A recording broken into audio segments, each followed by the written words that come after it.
muraho neza bene data, dusangirira kuri iyi channel SDARM Rwanda. Uwiteka abaho umugisha cyane. Amazina yanjye nitwa Ukugize Jean Pierre, ndi kumwe n'ikipe tugiye gufatanya kuganira kuri iki cyigisho kitubwira ngo ukwinjirana ukunesha. Reka rero mbakire babasuhuze kandi babibwire mbere yuko dukomeza. Ni karibu bene data. Ndabasuhuje mu izina rya Yesu Kristo. Nitwa Aimable Nshimiyimana. Urakoze cyane. Noneho dufite na mushiki wacu, nawe reka tumusabe abasuhuze kandi abibwire. Ndabashuhuje mu izina ry'umwami wacu, Imana ibagirire neza. Nitwa Mukandutiye Rusi, ko mumenyereye kuri Mambabazi. Urakoze cyane Rusi. Rusi yaradufashije mu gihembwe gishize, ngira ngo aba twabanye kuri iyi channel mwarabibonye, twamugiriyeho umugisha. N'uyu munsi rero ndetse n'iki cyigisho tugiye kumara icyumweru turi kumwe adufasha muri ibi byigisho. Ni karibu rero, tubahaye ikaze na karibu muri studio. Urakoze cyane. Reka mbere yuko tujya mbere mu byigisho tubanze dusenge. Urakoze data wera, turagushimye muremyi wacu, izina ryawe rihabwa icyubahiro. Uyu mwanya uduhaye amahirwe yo kuba tugiye kwiga ijambo ryawe.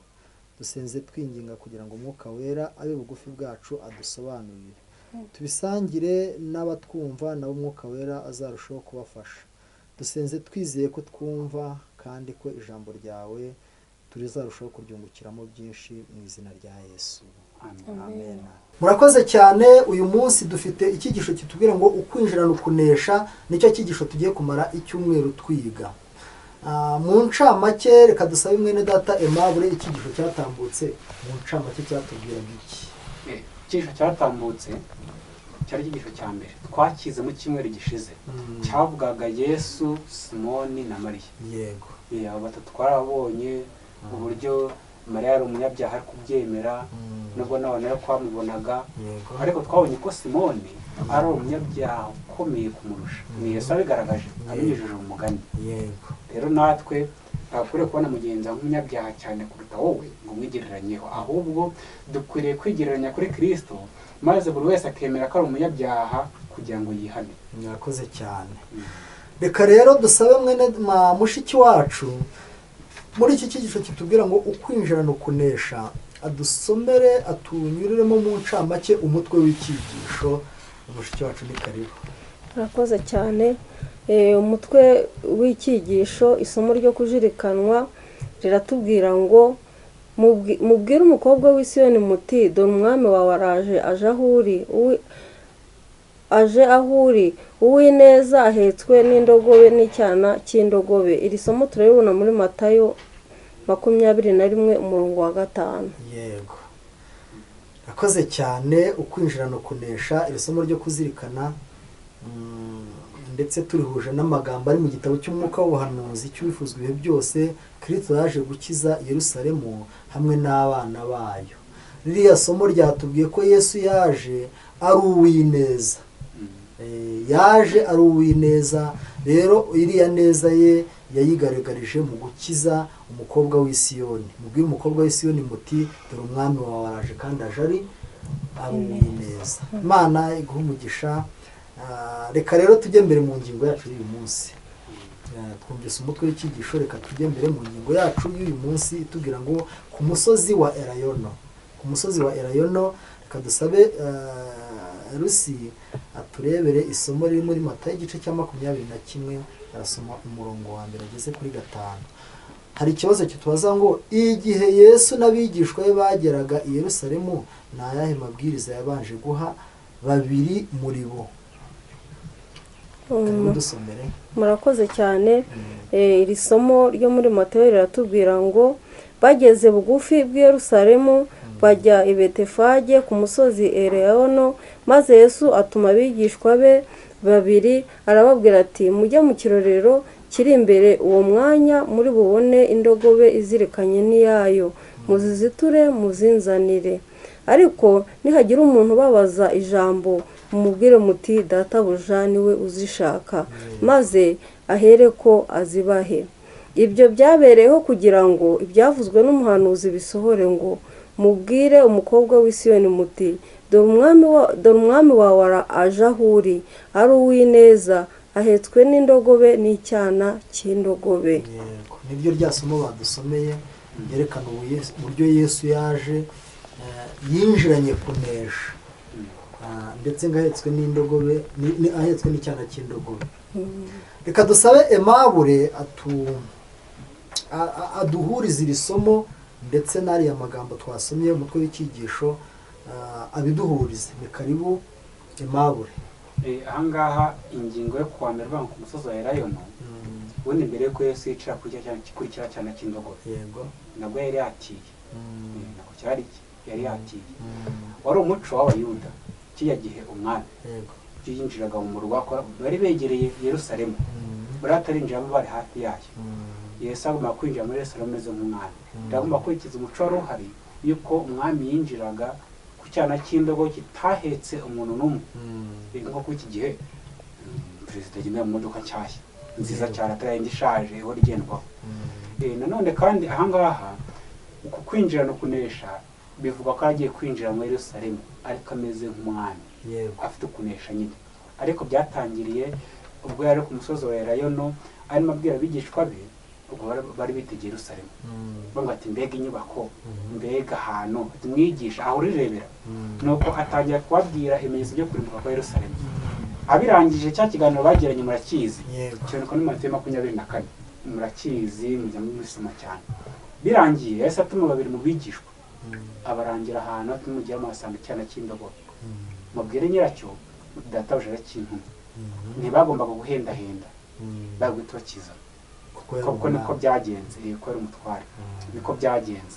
Iranga ku musozi wa Elayono dukwiye kuzirikana cyane ibi byahabereye kugira ngo tunabona urugendo rwakurikiye Yesu ahavuye kugeza yinjiye muri Yerusalemu. Yakoze cyane. Kubera iki Yesu reka tujye kuri be yaho, turaza guhuza neza ibi bintu. Reka dusabe mwene mushiki wacu nanone Rusi adukomereze muri Matayo igice cya 21 umurongo wa 6 n'uwa 7, ariko ku kibazo kibaza ngo sobanura icyo abigishwa bakoze. Haratubwira ngo babigishwa baragenda bakora nk'uko Yesu yabategetse, bazana indogobe niyayo, baziteguraho imyenda yabo ayicaraho. Haza rubanda rwinshi, abenshi muri bo basasa imyenda yabo mu nzira, abandi baca amashami y'ibiti bayasasa mu nzira. Aha rero haragaragaza rwose uburyo bishimye, badekoye barishima, buri wese icyo yabashije kubona hafi aho, kandi ibiti, ibikindo byari bifite icyo bisobanura mu by'ukuri. Imodoka itwaye umwami bagomba kuyidekora rwose, bayidekoranye urukundo n'ibyishimo cyane. Noneho reka nanone twakire mwene data Aimable agira icyo avuga kuri aya magambo Rusi amaze kudusomera. Mu wifuzwe byose paje 570 niho ngiye gusoma. Abigishwa be bafite ubwuzu bwinshi bashashe imyenda yabo kuri iyo ndogobe, maze bicazaho shebuja, bamwicazaho. Imbere yaho Yesu agendejaga amaguru, maze icyo gihe abigishwa be babanza gutangazwa no kubona ahisemo kugendera ku ndogobe, ko mbere hajyaga yiyoroshya yerekana nk'umuntu uciriritse. Ariko ibyiringiro byujujwe imitima yabo n'ibitekerezo binejeje by'uko agiye kwinjira muri Yerusalemu, agatangaza ko ari umwami, maze agashimangira ubushobozi bwe bwa cyane. Ubundi byohoraga batekereza, bibaza igihe azimikirwa, babona batabizi neza. Icyo gihe bagize icyizere, bagize icyizere y'uko noneho umunsi ugeze ngo atangaze ko ari umwami. Yego, atangaze ko ari umwami. Ku musozi wa Elayono ngibi byahabereye. Yesu yateguriwe indogobe kandi yinjira nk'umuneshi. Ariko ni iki twakwigira kuri ubu buryo Yesu yatumye abigishwa avuga ati mugende murebe indogobe iri aha n'aha muyizane? Kuki indogobe atakodesheje, ataguze, kandi nabo bakagenda barangiza bakayizana? Kuko hano tubonye ko barabizanye. Nyirabyo ntiyateye komantere, ntiyabagishije makanga avuga ati mundekere ibintu.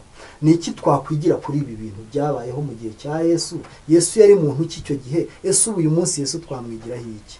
Karibo mama Mbabazi. Murakoze cyane. Iki cyigisho hari ikintu nakuyemo mu by'ukuri cyamfashije, kandi ngerageza no kubwira abadukurikiye kugira ngo namwe kibafashe. Ni ukwicisha bugufi Yesu yagize. Mu by'ukuri ibiri ku isi byose ni by'Uwiteka. yagombaga no kugenda agafata iriya ndogobe ku gahato ariko ntiyabikoze, yari afite kwicisha bugufi, mu by'ukuri yaratiye kandi ibintu byose ari ibye. Bishatse kuvuga ko ibintu dufite, umutungo dufite, amatungo dufite, byose ni iby'Imana, ariko tugombye kuzirikana databuja ko hari nyirabyo birenze. Noneho rero kuyicishije bugufi ntabwo yafashe indogobe ku gahato. Natwe tugombye gutanga ibyera byayo tudakoresheje agahato, kuko tuzi ko hari nyirabyo ubiyobora. Nakoze rwose. Emabu, gira icyo ubivugaho nawe dusoza iyi ngingo. Icyigisho dukura muri iyi ngingo itubwira ngo ku musozi wa Elayono. Hano hari amagambo twasomye, uburyo abigishwa batangajwe n'ukuntu Yesu yemeye kwicira ku ndogobe, kuri bo byari nk'igitangaza. Ubundi mbere hose yajyaga yiyoroshya akigenzereza amaguru, kandi abona abandi agendera ku ndogobe, kandi mu buryo nk'uko mugenzi wacu abisobanuye, indogobe zose neza. Ndetse n'umuntu yigishaga Yesu ntiyari kuburamo umuntu unayimuha rwose, atijyana kuba yari afite indogobe nyinshi yagiye, ariko akiyoroshya akagenza amaguru kugira ngo ashyikire abantu bo mu nzego zose. uko niko natwe dukwiriye kuba abantu biyoroheje, twicisha bugufi, tugashyikirana n'abantu bose b'inzego zose, kugira ngo dufatire icyitegererezo ku mwigisha wacu mukuru. Akoze cyane.